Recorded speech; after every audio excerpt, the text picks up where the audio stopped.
Hello and welcome to Low Budget Gaming and welcome to another fast Descendant video. So patch 1.2.23 is currently being applied.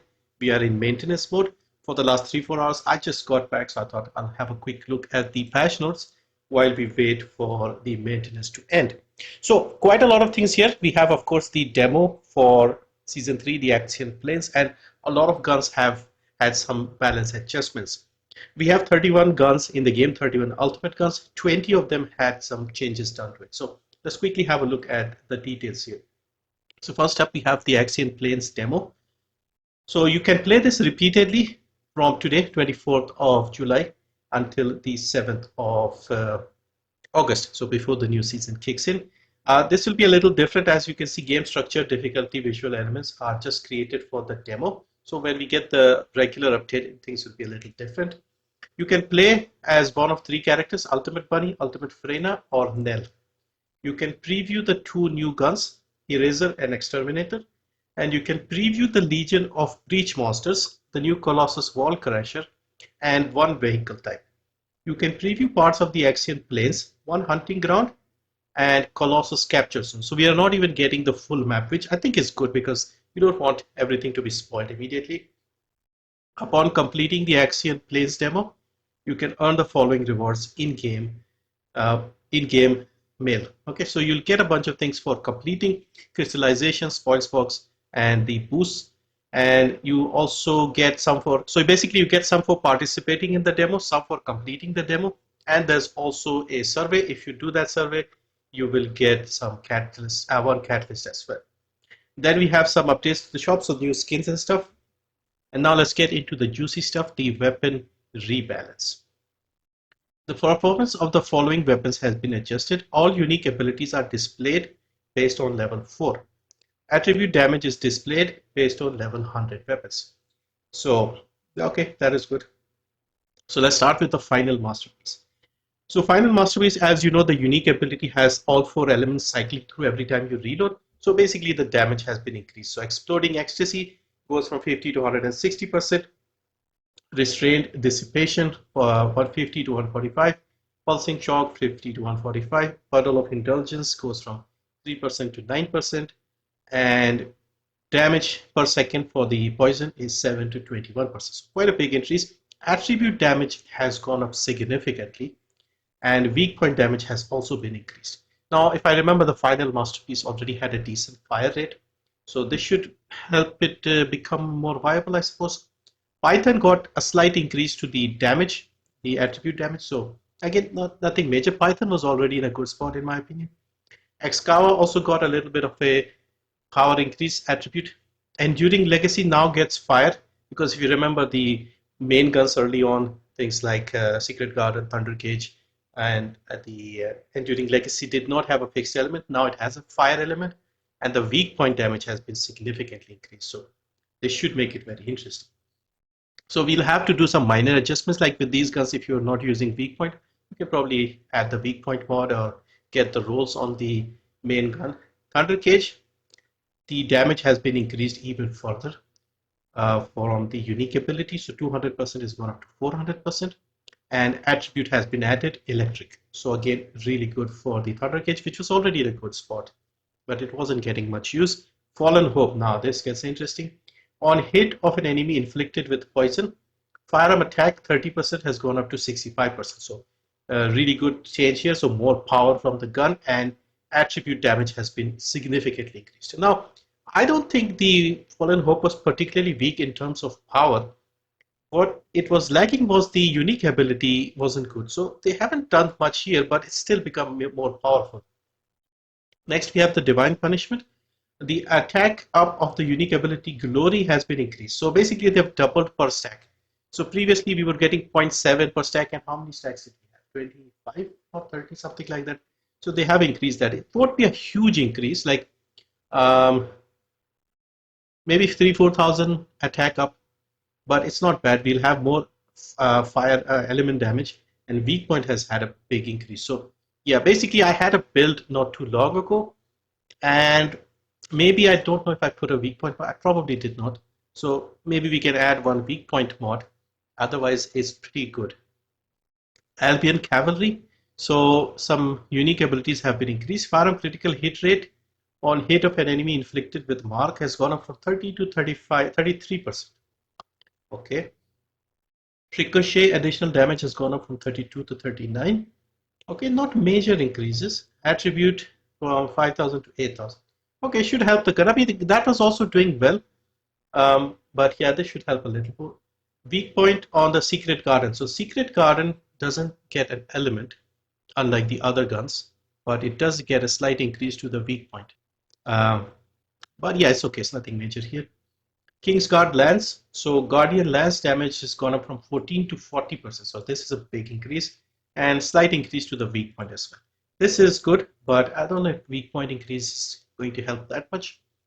Then we have Clairvoyance, and again, big damage increase from 2.5 to 13.5 basically. Weak point goes up from 1 to 1.5. I don't know if I've ever really used the Clairvoyance, maybe early days, season 1 or something. Voltia gets an increase. So Voltia was already good. I made a build recently. Attribute damage has gone up from 26 to 7,600. Very, very good. Weak point has gone up a little bit.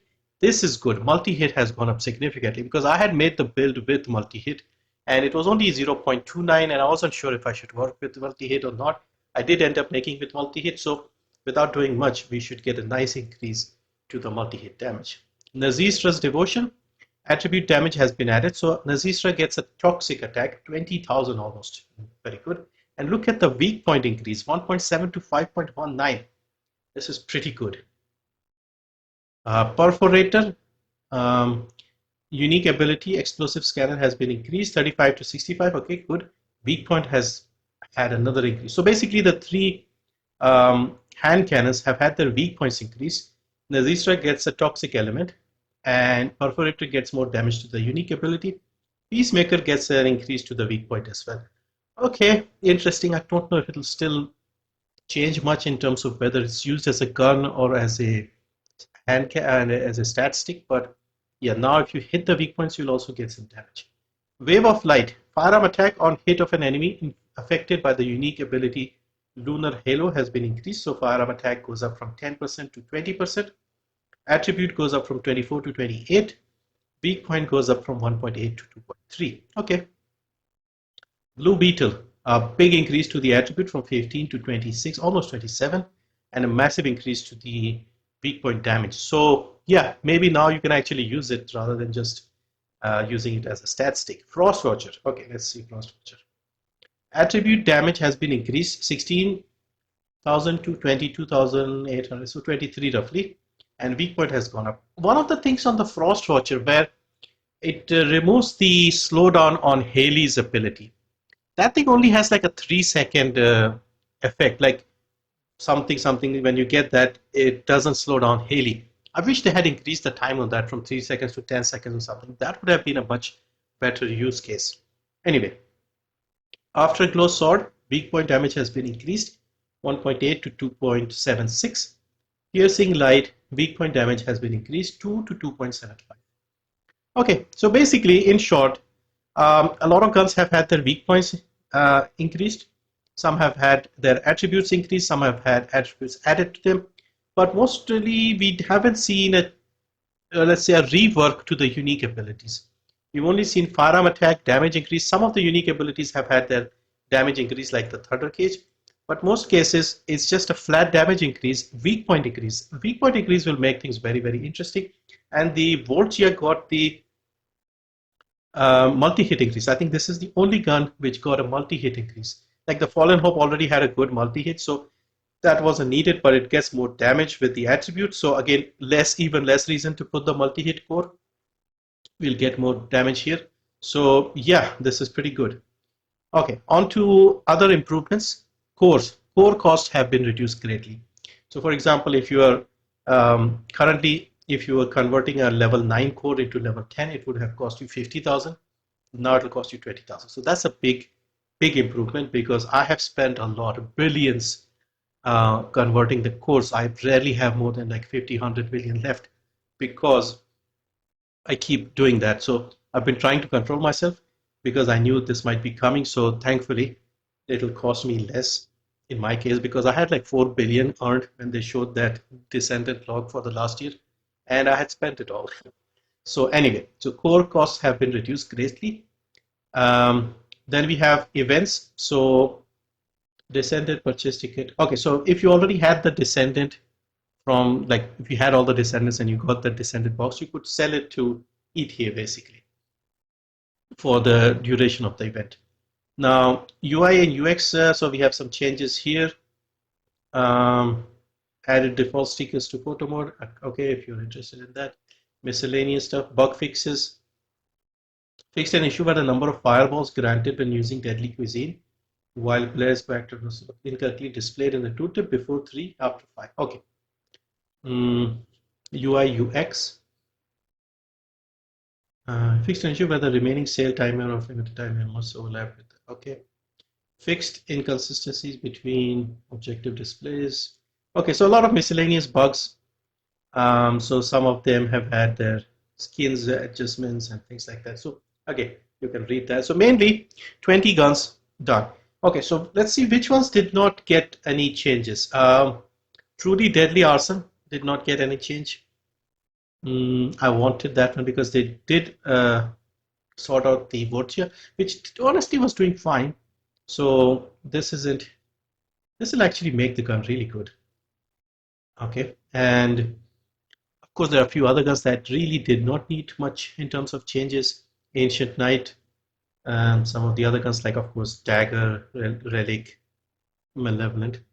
But Final Masterpiece gets more interesting. Python gets a slight increase, Excava gets a slight increase, and during Legacy might come back into the meta. Thunder Cage will do more damage both with the unique ability and the electric. Fallen Hope, again, it will hit even harder now with the element and with the enemies inflicted with poison. Unique ability hasn't changed. Okay, I think it's still fine. The gun was even now, it was pretty strong, but it was just a bit messed up in terms of how it worked. So the unique ability hasn't changed. Divine Punishment should be decent now because it has more damage with the attribute. We can also add some weak point damage. This will also give us more damage, so Eugene will be able to use it a little more, I guess. Well, anybody can use it, to be honest, this Glory. So Glory, when you hit the enemy, you'll get those 25 stacks, which was easy to get if you saw my build video. Cavalry gets a slight increase. Secret Garden, again, it won't really make much difference here. I'll have to try these two because I don't remember when I last used these two, Clairvoyance and Kingsguard. Voltia was already in a good spot. Nazistra, definitely weak point and attribute. If you make builds with these two, it will be great because the multi-hit is very low on these hand cannons, like 0.1. So no need to bother with that. Peacemaker, again, I don't know if it will change much. Wave of Light should be okay as well. Not a major difference, but it was okay. Blue Beetle could be now used rather than just used as a stat stick. Frost Watcher, I don't think this is that great, but yeah, we might be okay with that. Then Afterglow gets more damage, weak point, and so does the Piercing Light. Okay, I think overall, not bad, not bad. I'll probably check the Final Masterpiece, Fallen Hope, Divine Punishment, and Voltia. I'll have a look at these now, especially the hand cannons, these two. So these two should get some changes. But yeah, we should be hopefully a couple of hours away from testing the demo. But yeah, I just wanted to cover this. I'm excited. I'll try and cover the demo. I'll make some videos once I play it a few times. But yeah, that's it for this one. Let me know your thoughts. Which guns do you think benefited most? I think the Final Masterpiece looks fun now. Anyway, that's it for this one. Thank you for watching. See you next time.